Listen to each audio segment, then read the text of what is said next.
Well, okay, well, we have a celebrity here that's in the house, and I want to get him involved. And I'm trusting this is really him. And this is from Erik Greupner, the CEO president of the Padres.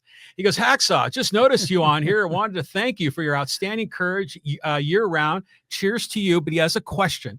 And he says, my question, I've heard you criticize ticket price increases, but I wanted to ask if you knew that the city is charging us much more in maintenance fees, which is the reason for the ticket increase. He must have read my one man's opinion column, because I wrote that column about Padre ticket prices. They've raised their prices 7% for next year. Since 2022, I believe they raised their ticket prices 57% in 5 years, which is astronomical. Yes, I do understand about maintenance, and you don't want it. The one thing the Padres have done a great job is stayed away from deferred maintenance, which means you let it sit and it falls apart. They've done a good job there. But at the end of the day, even though you're selling out 49, 50 home games with the Red Sox coming in tomorrow, how much higher can you go? You know, and I was taken back by the massive attempt, the massive amount of money that you've increased all the ticket prices, plus the parking, plus the concessions, plus the gift shop. And baseball has record attendance, record TV revenue, and record TV ratings. I do understand the mess with the regional network, but how much more can you go? I mean, these are expensive nights out you're asking these fans to pay for on a continual basis. There's also an ideology out there, though, Eric. It's the same thing with the Lakers. It's the same thing with the Rams and the Chargers. It's the same thing everywhere in sports. I just worry about, man, these people, they're getting tapped out financially. Well, they're not saying they're tapped out. They keep showing up. I mean, they've sold out like 90% of the games this year. Mm-hmm. I know they sell season tickets up to a cap. I don't know, is it like 10,000 season tickets or something like that? And they keep hitting the cap. So you've got excessive demand, you have limited supply. This is economics 101. Prices go up. But the good news is that, for the most part, they're plowing it back into the team. And we're still paying big money for Darvish and for Tatis and Machado and all of our stars. And it's hella better than it was, in the Chris Denorfia days. Yep. So I get why they're raising the prices. But then as a fan, we have the option to say yeah or no. And I still think they'll keep selling out. They are, as long as the product continues to be good. Yes. And they've done a good job. The unique thing, nobody pays any attention to what they've done, and I think this is probably Erik Greupner's fault. Nobody pays any attention to the creative stuff that the Padres have done outside of just the game and the game presentation. All these off-season events. I mean, you're going to be a redneck. You're going to watch that rodeo and that other stuff that's going to be at Petco Park in the off-season, right? Stuff. Yeah. I mean, all the stuff, the creative stuff that they've done for the non-baseball events is kind of unique. And then, the creation of Gallagher Square. Oh, yeah. Cool that is. So congratulations for creative genius, ancillary revenue streams. But at the end of the day, the prices are still, to me, they're really high. Well, we've often talked about the Dodgers and their payroll, but they're the king of ancillary, revenue streams. I mean, this is how the world is now. Right. So it's great, really, if you think about it, outside the world of sports, kind of more culturally, if you've got a year-round venue, that can present a lot of great concerts there, and it's not just Billy Joel and Paul McCartney, but they've got a lot of Latino bands that are there, especially in Gallagher Square, rather than the big mega concert. But they're providing, what about that golf thing, where they're teeing off like from the upper deck into these targets. They find ways to make it a year-round facility, and so then they have an incentive for the upkeep. To me, it's good, and they're a business and they're trying to maximize revenue. So let them maximize revenue, and then we can sign big free agents and we can pay our guys. So you're going to wear a hat when you go to the rodeo? They were getting some heat from some local groups, maybe it was the local version of PETA, about animal abuse. I don't know. I mean, I'm not saying they're doing that, but that's a sticky subject. All I know is ticket prices. That's fine. That's your way of doing business. We do want to be in the owner's box during a World Series game if you're going to charge us all this money. But Padres have done what Padre baseball has become, destination point in the community. It means so much emotionally committed. And I told these guys way back, the first time I ever met the late Peter Seidler, I was with him at his first press conference, he and Ron Fowler, and we stood there, and he knew who I was. And I said, you guys are sitting on a gold mine. I said, if you can put this thing and make this thing really good, you're sitting on a gold mine, because everybody loves a winner. You make this a winner, you will get all these fans here. And by the way, all these people have been deported from Boston and Pittsburgh and Chicago. They're coming anyhow to root for their team. So you won't have enough seats in the yard. And obviously, look what they're going to probably bust through 3.4 million, which is amazing. And for every I was told every series that they play in postseason is like another $1 million payday to the home club. So if they go deep into this postseason, beat the damn Dodgers, would you please? Win the National League Championship Series. I mean, there's more money coming in the front door there too. So they've done a good job. But I'm just standing up on behalf of the fans. That's why I wrote that column. Thank you for following. Erik, great to have you on board. Okay, let's keep on moving. We'll go here to Casey. And he says, hey, good afternoon, guys. Hacksaw, right now, if you have to say who you think is the best team in the National League overall going down the stretch? At one point, I'd say 3 weeks ago, I said, boy, the Cubs have really come together. At one point, I was saying Jed Hoyer, Executive of the Year. But now, based on what Preller has just done, all these transactions, he has made the Padres a very scary team. Now, you still have to win it. We can't have 24 consecutive scoreless innings like we did at the end last season against the Dodgers. Milwaukee is really good. How they're doing it with a lot of homegrown players. I mean, outside of Milwaukee's Christian Yelich, do you recognize hardly anybody there? Now, Jackson Churio, he's one of their own guys. So, I mean, keep that in mind. Milwaukee is doing with homegrown. Philadelphia is very dangerous, especially if they get the home field advantage in the playoffs. And Philadelphia is where they are, and they're doing it without one of their cornerstone starting pitchers, Aaron Nola, who is on rehab and is just starting his road back, and he could be back within 2 weeks. But boy, their pitching staff starting rotation is really, really deep. And now they got this flamethrower that throws smoke, who came from the Minnesota Twins, Duran. So National League is going to be really interesting. You notice I didn't say anything about the Mets and Mr. Me, Myself, and I, Juan Soto. And the Mets just don't have enough pitching, I don't think. And Soto is hitting all of 243. 243. All that money. 243 with an odd home run here or there. So that hadn't been a perfect fit. And Polar Bear, Pete Alonso has kind of cooled off a little bit. His batting average at one point was in the 330s. It's down into the 250s right now. So I just don't think the Mets are elite. So playoffs going to be fun. Take no prisoner. But boy, right now the Padres are right there. And as I wrote in a column earlier this week, by Sunday night, Padres could be in first place. Think about that, coming from 9 back. Now, I'm not trying to throw gasoline and set a fire on Dodger fan, but I'm just covering the story with the facts I have, and my opinion, pretty important. Oh, go ahead.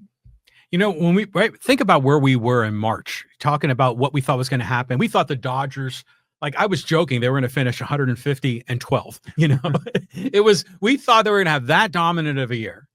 And now we're asking this question of who's the most, the toughest team down the stretch, and who would have thunk it was possible, and the scrappy Padres are right there. The Dodgers, of course, are right there, and we always knew it was going to be like the Phillies, the Mets, and the Braves, 2 of the 3 we figured, and Atlanta sort of there. Atlanta was destroyed by injuries, never got out of spring training.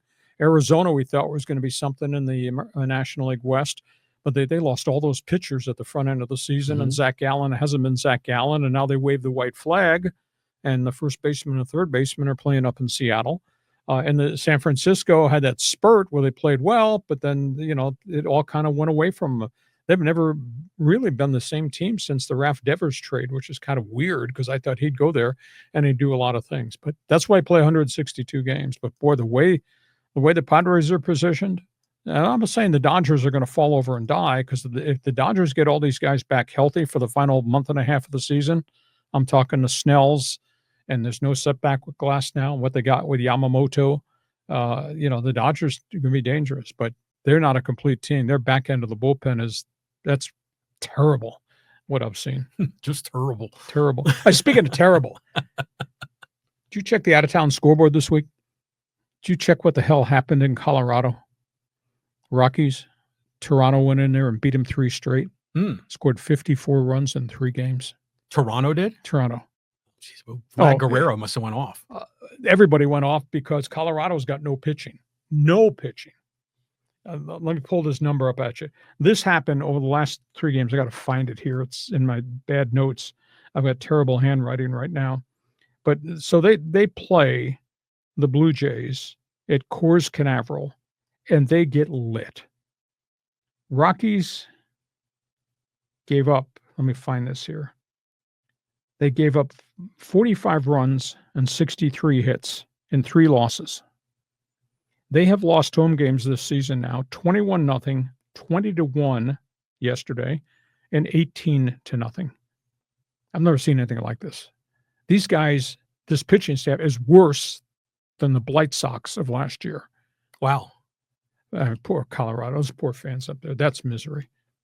And they threw Padre catcher Austin Nola. They had him come in and pitch at the end of the game. He pitched. Not very well either. I think he gave up 12 runs. He just left them out there. It was like batting practice. It was just an embarrassment. I mean, have the Rockies ever had a Cy Young Award winner? I don't think so. No, but we did have a no-hitter once upon a time. Nomo. It was Nomo threw a no-hitter up there at Coors Canaveral, but I've never seen anything as dismal as what Rockies baseball's become. I think their record is, it's 30-84 right now. I think they're going to beat the Blight Sox record for losses. Brutal. Just terrible. Yeah, that's awful. Okay, next one. Move on. Thank you. Okay, this is kind of a follow-up on a comment I made earlier, and this is from Gary. He says, hey, the Dodgers did okay at the trade deadline, but by not doing more, they are essentially conceding the NL West to the San Diego Padres. The Dodgers are relying on better health to get through October. So they think October 5th, everything will be fine. But I don't buy that because I think the bullpen is just threadbare. And when you got so many starters that aren't going deep into games, and Padres got that similar problem, but the Padres got the 6-pack in the bullpen. Dodgers, injuries have had a lot to do with it. If Blake Snell can be vintage best Blake Snell I've seen, and you got Glass now and he has no more setbacks because they think they've figured out his mechanics, and you got Yamamoto, and now you go to Ohtani 4 or 5 innings deep, dominating. Damn, that's a good starting rotation. But when you turn the ball over the bullpen, look what happens. I mean, here's Ohtani was blazing. He was at 100 miles an hour yesterday. Max effort, 4 innings. Take him out. Had the lead. Bullpen gave it up. Game before that, Glass now struck out 12. Took him out. Bullpen gave it up. Snell pitched well. Gave up 2 Chinese home runs down in Tampa Bay. Bullpen gave it up. 17 blown saves. That sure doesn't look like a World Series team to me. You got to be able to have people you can trust in the back end of the bullpen, and I don't see it. And the relief corps has all been on the DL too. You know what's interesting is you look at the season series between the Padres and the Dodgers. I think they've played 7 games, and I think the Dodgers have won 5, and the Padres are in 2. But there's 6 games to go. I mean, it's possible. I mean, if the Dodgers decline like this, I mean, they could lose that overall series. What shocks me is they had the resources to make a significant deal. They got so many kid pitchers. They've got 3 or 4 outfielders and infielders at AA that everybody wants. You take one pitcher or you take one of those young outfielders and use them at cornerstone to go rent one of those veteran relievers. Now, Clase was supposed to be the guy till he got himself removed from the Cleveland roster. But there are still other closers out there. But for some odd reason, the Dodgers just elected. They did not want to deal any of those kids at AAA. Not Bobby Miller, not Emmett Sheehan. Why not? You're so close to being so dominant, and you got so many other guys stacked there at Oklahoma City and down at AA.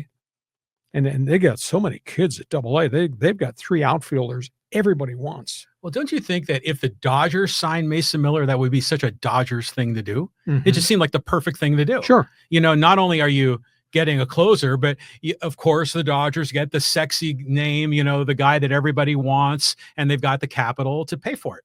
And why didn't they do that? I concur. Never got an explanation with the exception of Brandon Gomes, the general manager, who speaks for Andrew Friedman. We trust our veterans that they will rally us back. Okay, that's where we are. Oh, I don't know about Mookie. We got to Sunday night. The Padres are in first place. What are you going to say then? Okay, here we go. A little smack talking going on. Okay, talking about Padre Dodgers. This is a two-parter from Flegel. And he goes, hey, I like the Padres Dodgers battle. I love the Tony Gwynn Padres, and now I love to hate the Machado Padres.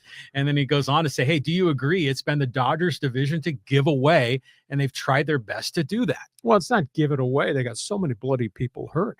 They've had 20 pitchers on the disabled list. There's clubs that don't have 20 pitchers, period. And they've had 20 different arms on the DL with a wide variety of injuries. But a lot of these guys have now rallied back. I mean, Kershaw, he's given you 5 to 6 quality innings. His ERA, get this. I mean, what is he, 37? His ERA is like 3.20. He's got a 5-2 record, and it's coming off double surgery. And now you got Glasnow back, and you got Snell back, and you got Ohtani, who's knocking at the door to be what Ohtani was, even though it's one day a week. They're going to go 6-man rotation. I mean, their starting rotation is going to be superb, but boy, they are so deficient in the bullpen right now. I've noticed that when we have a glass that's half full, if it's a Dodger glass, it's full. And if it's a Padre glass, it's empty. Until you do it. That's the thing that changes the whole tone of the conversation. Mm-hmm. I mean, I'm on social media. Dodger fans just bang on me, to which I say, great, thanks for following. But at the end of the day, until you do it, had they done it last year and not given away, quote, choked away the playoffs when they were up 2-1 facing a bullpen day. Don't keep bringing that up. I just can't get that out of my head. So Dodger fan, he's got it right. I mean, see my ring? They got the ring. Yeah, they got, the minute the Padres get 1 ring, they're going to go, yeah, we got 6 or whatever it is. Exactly. But they also got, 11 division titles. Have the Padres won any division titles yet? Dodgers. Here we go. But we're going to be here talking about it, whether you like it or dislike it, agree or disagree, doesn't matter. Okay, let's keep going. Let's talk some football with Manny. He goes, hey, Lee, I'm planning on attending my first NFL game this season. Should I go see the Chargers or Rams? Oh, I doesn't matter. It's going to cost you a lot of money. SoFi is great. At the end of the day, the story about the Chargers, what broke today just before noon, that's a setback. If indeed Rashawn Slater has torn his knee ligament in a routine pass blocking drill, that's catastrophic, because now suddenly the Chargers aren't the same up front. Because I thought that offensive front was really going to be a cornerstone to protect what I think is a really great quarterback.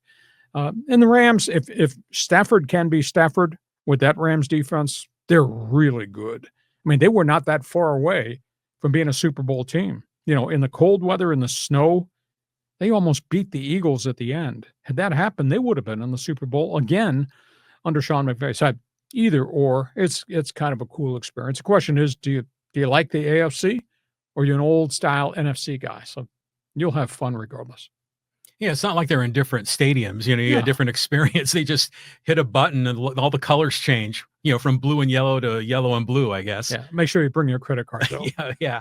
I don't know. I'm thinking about that. If it were me, I've never been to SoFi, but if it were me, I'd go to a Rams game because I don't want to give any money to Spanos. I'm still bitter. You're using that word, talking to me. You did read my column about when I came here and tried to practice and all that. I got a lot of response to that column. Yeah, you did. Not everybody agreed. But it's personal for you. Well, the whole thing's personal, and I represent the fans. 55 years of loyalty. Yeah, of course, it's damn personal. Okay. All right, let's keep on going. And let's see, who do we got here? Oh, this is an interesting one from Greg. And he says, hey, Lee and John, the Seattle Mariners have made some good additions at the deadline, and Jerry Dipoto needs to be congratulated. The Mariners can actually unseat the Astros in the AL West. Thoughts?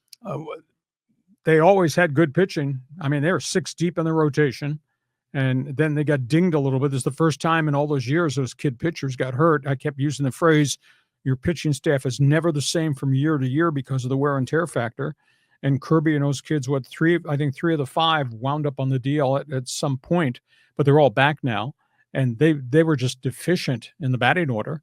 And you had everybody pitching around Julio Rodriguez. And now all of a sudden you get Suarez and Naylor as short-term rentals. Holy cow.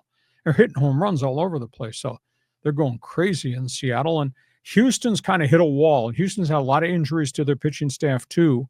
I was surprised at the Correa trade, although Minnesota paid a lot of money of that contract. I don't know how much gas Correa's got, but you got Altuve.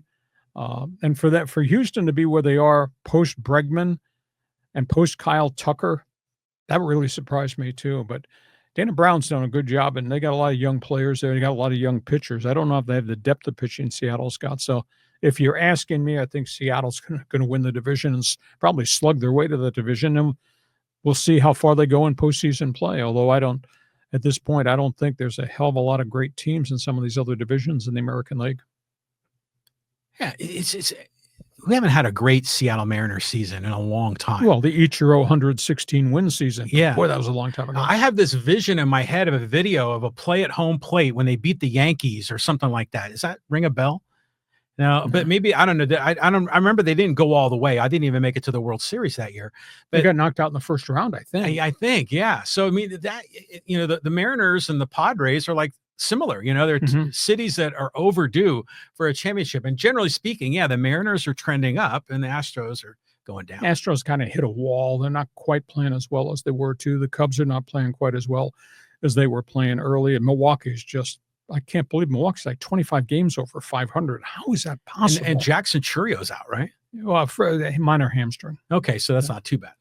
Okay, we move on. Okay, let's move on here. And this is an interesting one. This is from Callan. He goes, afternoon, gents. Saw the end of this season. Feels like it could be like the ending of the 1996 season with the Padres and Dodgers. What do you remember most about that ending? Love the show as always. Was that the Gwynn victory over the Dodgers, where Chris Gwynn had the big hit that kind of, see ya? Yeah. The Padres, to be honest with you, I was so swamped doing sports talk and being the voice of the Chargers and USC. I mean, I was working 9 days a week. I mean, I obviously followed it. I mean, what we saw when the Padres got to 2 World Series, was it 94 and 98? That was pretty impressive, but they did not have enough players to be able to compete against the Yankees, et cetera. But, Padres in the Gwynn era gave us some really good baseball, and some of the rentals, the acquisitions that they made in the John Moore's era, the Kevin Browns of the world for short windows. Boy, those guys were dominant. They were really good. So, and we went through different managers, and Bochy was here, and they had some success there, but they never quite got over the hump in terms of postseason play. But anything that's wrapped around Tony Gwynn is a really pleasant memory for me. Yeah, it was cool. There was Chris Gwynn, they got the hit. But there is a Charger football connection to this story. We've talked about this once. So during the Chargers game, I think they were playing the Chiefs or something like that, and everyone in the stadium had 2 transistor radios. They were listening to you in one, and in the other one, they were listening to Jerry Coleman, because it was that game. And it was I heard this, oh. Yeah, and apparently Stan Humphries, I think, fumbled the snap, because there was this cheer at this really odd moment in the game. But it was a great moment for San Diego, and, it was nice that they could follow it up a couple of years later and get even deeper. Yeah, but then they ran into the buzzsaw, that was the Yankees. And Tony Gwynn was such a historical freak as it relates to his love of the game.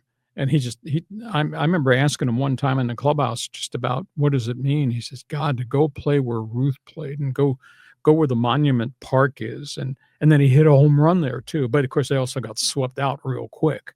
I'm still angry about that Mark Langston curveball. Yeah. That was called a ball. Didn't the Yankees beat them 4 straight? Oh yeah. It was they got smoked. And then, in 84, it was the Tigers 4 out of 5. Mm-hmm. The Padres, when they make it there, they end up facing a world beater. Well, postseason's really, really tough. But that Kevin Brown-led Padres team that Towers and those guys put together, that was the catalyst for what would become Petco Park. When you win, build it, they came. Well, thank God they did. I mean, but remember one of those playoff games, I think it was Kevin Brown was against Randy Johnson when he was pitching for the Astros, I think. And that was crazy, that game. I think they both threw complete games or something close to that. Yeah, a lot of Warriors on that team. The Greg Vaughn era, the Ken Caminetti issue, those were special guys for a short period of time in San Diego. It's cool. Okay, thank you for the comments, Calvin. Okay, and there's all kinds of other comments here. Let's go here to the 2RR. Hey, Lee Hacksaw Hamilton, hello. The whole is greater than the sum of its parts. Yes, the Dodgers can hit the long ball. Yes, the Dodgers have better players at some positions, but overall, the Padres are better. Well, the Padres are stronger in certain areas. I mean, I'm not going to do a whole breakdown now. We'll wait till Monday if the Padres are in first place.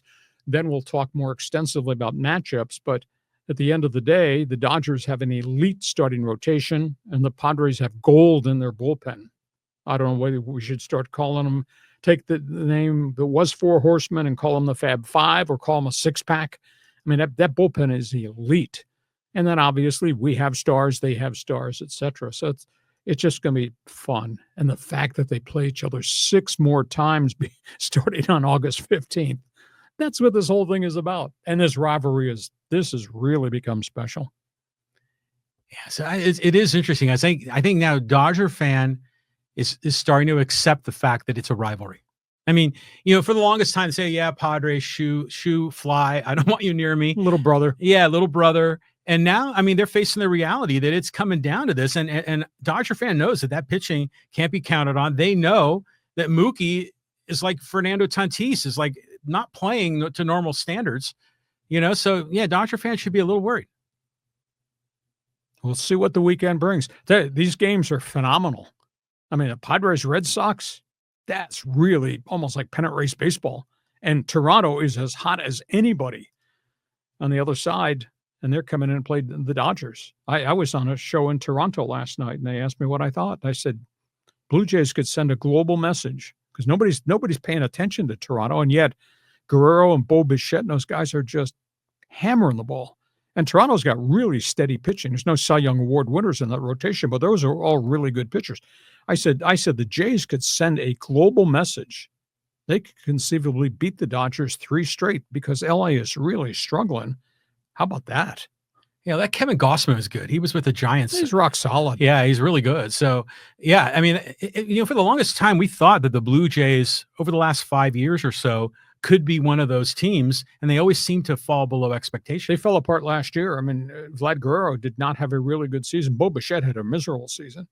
Now, Bichette he's got to be hitting 280 with a ton of home runs, and Vlad is pounding it ever since he's got his contract, and even George Springer is hitting home runs. So this will be fun.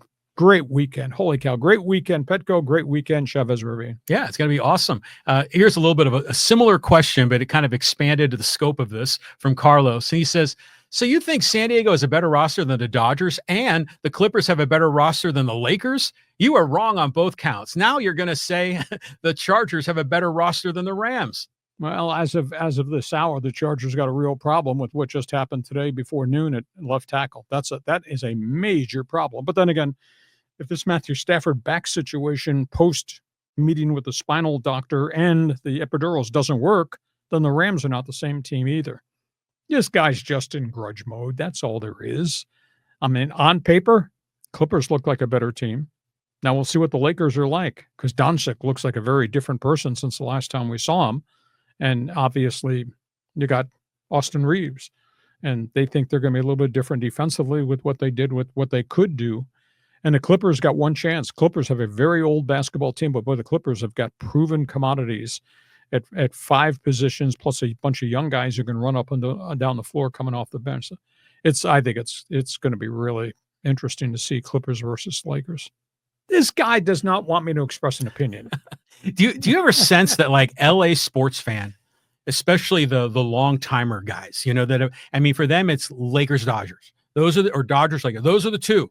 And even if they were around back, during the Pat Hayden Rams days, or even before that, Deacon Jones, when the Rams left and then came back, they seemed to not be in the same level of fandom, at least to me. So it's like those old time LA guys and fans. It's Dodgers, Lakers. And then the Clippers and the Padres are little San Diego, and the Angels and the Ducks are, that little Orange County, but it's Dodgers, Lakers. True. But the Rams under Kroenke did get to a Super Bowl. They did. Keep that in mind. And they almost got to another one last year. That's a good organization. It's really drafted well, signed free agents, and they're really bold. Emotionally, they're on the edge in terms of player acquisitions. whether you're going to ever take that T-shirt that you have in your drawer, the one that says "F those draft picks," ever going to wear that again. But they've done business a whole bunch of different ways, and now they're in this mode of we're drafting and we're developing. That defense, that Rams defense, is really, really good. Well, think if Matthew Stafford, let's just say hypothetically, he can't play at all this year. What do they do? You're going to start Jimmy G, or are they going to? No, you live off your defense, going to run the football, and Garoppolo can throw the ball. Can you keep him on the field because he's always gotten hurt? But let's wait and see what the next 3 weeks bring. I'm not saying that Stafford can't play. We just don't know. I mean, the fact that he just had epidurals after having spent a month meeting with spine specialists, and he's not taken a snap in anger. He's not been hit yet, and we got 3 weeks before we start playing for real. I'd be a little bit concerned about that. We'll see what the weekend brings, because he's going to throw in a private session before they play the Dallas Cowboys in their first preseason game. And then we'll see if he actually gets on the practice field and can start doing all the regimen stuff he has to do to be the starting quarterback. So we're 3 weeks out. Okay. All right. A couple more here. Let's do a little social media here. Let's talk some Aztec football. This is with Scott. He goes, hey, don't forget the $3,000 stadium fee and the required donations. I had season tickets for 10 years, rolled out the new stadium, and season tickets for the NFL was cheaper. Thanks. And that's for San Diego State, not Alabama. Yeah, I concur. They've mishandled this. They priced it really wrong. And obviously, everybody who's in the group of five, and I got friends at Wyoming, and it's terrible up there because they don't have that tradition that San Diego State has. They don't have that kind of resource. You're at New Mexico. I mean, they are dirt poor. You're at Toledo in the Mid-American Conference, or at Kent State. You're living in a different financial world. So is San Diego State at this point in time. Can they flip it? I hope so. Sean Lewis has a very good portfolio, a very good resume based on what he did in the Mid-American Conference before he went to the University of Colorado. But boy, he's had no continuity. He's had so much player turnover. They've had no quarterbacks that you could really grow and trust. Do you know, I think the last two quarterbacks they had that were really big-time record setters were Ryan Lindley, and prior to that, Kevin O'Connell. And that was 2010 and 2011. That's 13 years ago. So they've just gone through a mishmash of guys that had to play the game or manage the game that haven't been difference makers with the game. And then Sean Lewis comes in and he thinks he has one, and this kid quarterback that he played, Danny O'Neill, and then he bolts right at the end of the season to go to Wisconsin on a transfer. He's never going to play up there because 2 days after he signed at Wisconsin went and got a starting quarterback from the ACC. So there's been no continuity, but Sean knows people, knows players. He's got another truckload of guys coming in, but he's had to hit the reset button. So that means you're already back to square one. So he's got a 5-year contract. So hopefully we're not sitting here at 3-8 or 3-9 this season. Hopefully next season will be much better. But even going into the new Pac-12, that to me is the Mountain West. That's no different. So they got quite a sales job. To make this thing be what it was. And see, under Rocky and Brady Hoke, Long and Hoke were combined 106 and 48. I mean, that's really good football. And since that point in time, this team is 7-19 over the last 2.5 years. So they've gone the opposite direction. But let's give Sean Lewis another full year, and hopefully he'll keep players. He needs some continuity here to build this thing out rather than this start, stop, lose all these players, go find more players, and always go back to a clean piece of paper every year, because you can't build a program that way. Well, here's the follow-up to this. And this is from Always Inspired. He goes, hey, winning solves everything. Just ask Rocky Long. Well, I mean, they drew well under Rocky and Brady, and then it got away from them when they couldn't recruit quarterbacks. And at the tail end of that era, under Brady Hoke's era, they had a nightmare at quarterback. They were playing a safety as a starting quarterback, and he was competitive, but he wasn't a difference maker. And things just got away. I mean, they built Aztec football on power running games and great defense. Well, all that's gone away. And then if you don't have quarterbacks now, it just makes the job really tougher. So we'll see where it goes. It's just a tough era. To be in the group of five, and I don't care what conference you're in, everybody, I swear to you, in a group of five has got the same set of problems. Oh, yeah. Retainment of players is virtually impossible because everybody's cherry picking the top players. Oh, yeah. I believe it. I mean, they need to kind of restructure the system a bit while still giving the players that freedom to move around. Okay. Okay. Couple more. Let's go here. Padres. And who's this with? Joe Barr. Joe is a good guy. He's always responding. He says, hey, in the postseason, the importance of relief pitching is heightened. The bullpens of the two teams are not close. The Padres have several lockdown relievers. Dodgers have none at this point. Maybe Dodgers relievers will return to past season's form, but Padre relievers are really good right now. That's the area that tilts the balance in the favor of the Padres. And I think the other factor in the equation, if we want to flip it over on the other side, when you're in postseason, you're not playing the White Sox or the Pirates or Miami. You're facing really good batting orders. And if you have a starting staff that can't hold up and is always in trouble, that's going to cause problems for your bullpen. So the Dodgers are really strong in their rotation. The Padres are down here in their rotation because once you get beyond Pivetta, please tell me who you really trust at this point because of the injury issues. Bullpen-wise, holy cow, the Dodgers are down here, the Padres are up here. Bullpens are hugely important, but you're playing really good teams in postseason, so your starters got to be able to hold up. And at this point, that's the glitch that I have, the question mark I have about the Padres, is we've seen potential, but where are they at this point? We know how dominant the Dodgers can be if they got all their guys healthy. Well, see, there you go again. Like if the Dodgers get their guys healthy, they're going to be world beaters. If the Padres get their guys healthy, well, I don't know. I mean, they got to prove it, So you're half full with the Dodgers and half empty with the Padres. You just don't agree with anything I say. I'm going to make you go out and you can sit out in the driveway. You do your segment of the show from left field where it's 109 degrees. It's out baking there. out there right now. Oh, just it's brutal. It's brutal. Okay, let's do one more here. One more here. Okay, and we just talked Padres, so let's talk about the Chargers. And this is from Jimmy Q. All my Charger clothes were dropped off at the Goodwill. I don't see anybody wearing Charger gear, and I still have Charger gear, and I wear it on occasion, not very often. And when I do, I take a lot of flack here on this podcast, but that's okay. If it's clean, I wear it. But there's a hole in the heart of everybody in San Diego. I just don't think there's very many Charger fans. The TV ratings have been cut in half. They used to get a 31 share.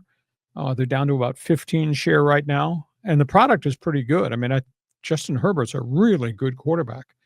And I like to say in this podcast, I hope Justin Herbert goes 17-0, and I hope Dean Spanos goes 0-17 for what he did to our community. But yeah, I swear to you, they've been gone 7 years. I think I have seen a total of 8 people wearing Charger gear in 7 years. And 4 of them were homeless people on the streets. I don't see anybody wearing Charger gear. I just don't. And I still have some of my Charger stuff that's stowed away, and occasionally I wear my Charger hoodie, but I don't see it anywhere. And I don't think there's any conversation in the media about the Chargers. We do on this podcast because I cover all the teams and all the teams in Southern California, but I don't see it on other podcasts. I don't see it on. I mean, when I do my Saturday sports package on KUSI, I talk NFL stuff, and I'm going to talk Rams and Chargers on Saturday morning at KUSI at 6:30. So get your ass out of bed early, would you? You're up bright and early. Yeah, I have to get up bright and early. But so there's a hole in the heart of this community, and there's anger here that I just don't think anybody can forgive. And the people that email me and say, "Ollie, you're wrong," a lot of Charger fans here. I don't sense it because I give Charger fans great opportunities on Fans Forum. Or through my email on my website to call comment on all the stuff. And I write a lot of NFL stuff on my columns and my opinions. I moved here in 82 to be a freshman at UC San Diego. And I remember being blown away by how many people I saw around San Diego wearing Charger t-shirts. Oh, yeah. Charger t-shirts, with that old white helmet and the yellow lightning bolt. And there was such pride. And, here I'm kind of more of a baseball fan than a football fan. I came rolling to San Diego thinking, oh, yeah, we're going to see a lot of Padres gear and, maybe they're going to play my Giants. And yeah, it was Chargers everywhere. So you're right. I mean, the local community is still bitter, but even in the YouTube comments, people will say, hey, man, it's more than just the city. That's my team. I don't love the owner. I don't care about the name of the city. I'm a Charger guy. And some of these fans of San Diego are making that trek up there, but there can't be that many of them, right? No, I mean, I don't think so. It's got to be well less than 1,000, right? So, like a few hundred at most. The most stunning thing, and I've said this multiple times on this podcast, when they put together the stadium proposal for Mission Valley, after what the mayor, the city, the county, CSAG, which is the group that negotiated what they did with the NFL, they had it right there. And Spanos refused to come to the negotiating table. And then he came up with the idea, well, I'm going to build a stadium right next to Petco Park. It was on a postage stamp size of real estate. It made no sense at all. And I maintain he did that with intent. Oh, it's going to get defeated. And he'll go to the commissioner of the NFL and say, see, we tried and they turned it down. So let us move. But at the end of the day, Spanos could have been revered forever. Totally. Saved this team and built the stadium. And instead, he chose that path to leave in the middle of the night, and he will be reviled forever. That's his choice, and that's what I feel, and I'm going to remind you of it every time we have a chance to talk about the owner.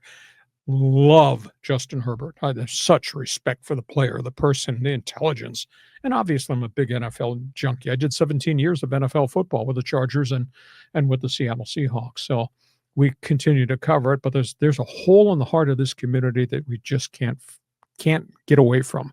It's great what the Padres have become. It's great what that owner, Mr. Seidler, has done. One of the most unique and special individuals I've ever met. And I like Preller. Preller's a little unorthodox. That's okay. He didn't grow up in my hometown. He grew up in the town right next to me. I give him such crap about being a South Huntington guy when you could have lived where I lived in the little village of Northport on Long Island, and we were the classy ones. But at the end of the day, he's done a great job, and obviously they funded this thing, and they got a lot of players, and he's bold enough. And I go crazy about the fact he's traded the farm system away 4 times. But Petco Park has become a destination point. And I've told people, because I'm down there a lot, going to a Padre game now is like going to an NFL playoff game every night of the week. It's an event. And Gallagher Square, I mean, whatever Greupner and those guys have created is just dynamic. So that's where we are. We cover the stories. We express opinions on the stories. Sometimes you buy it, sometimes you don't. But as long as you follow, that's the only thing that counts. You know, it's interesting. If you think about all the professional sports, the ownership, there are very few that are like a Peter Seidler, that where they were so beloved in the community, regardless of the medical health struggles that he was going through. Just what he meant to the team and what he invested in this team. But it seems most of the sort of the owners that are on the edge are more on the hated side, whether it's, Donald Sterling or Dean Spanos. We could probably make a longer list of them. But in your opinion, has there ever been one most beloved owner or most hated owner? Well, I think depends on what sports you're talking about. Steinbrenner was really hated, but the Yankees were really dynamic because he spent. The Rooneys forever are revered in Pittsburgh because of what they meant to the community, and it's one of their own. Kraft is an entrepreneur beyond success in New England and Foxborough, and he's done a lot of great things there. They're the buses. I mean, what Jerry Buss did in L.A. forever and ever and ever till he passed on, he's held in a very high galaxy of respect. He is, yeah. So I mean, there's good owners, there's bad owners, there's stupid owners, there's brilliant investment people, etc. So they come in all walks of life. It's funny when we're in Dallas and you talk to Cowboy fans out there. When you talk about Jerry Jones, they sort of roll their eyes. It's like, Jerry Town or Jerry World. And, so he's not necessarily hated. He's probably just appreciated because he cares so much about the team. He does. But have they been a Super Bowl recently? No, it's been a long time. Exactly. Yeah. So that's got America's team. I don't think so. Yeah. What have you done for us lately? Which is not much since whenever. Yeah. So, hey, listen, we hope you have enjoyed this podcast. We're here Mondays and Thursdays at 1:30 Pacific.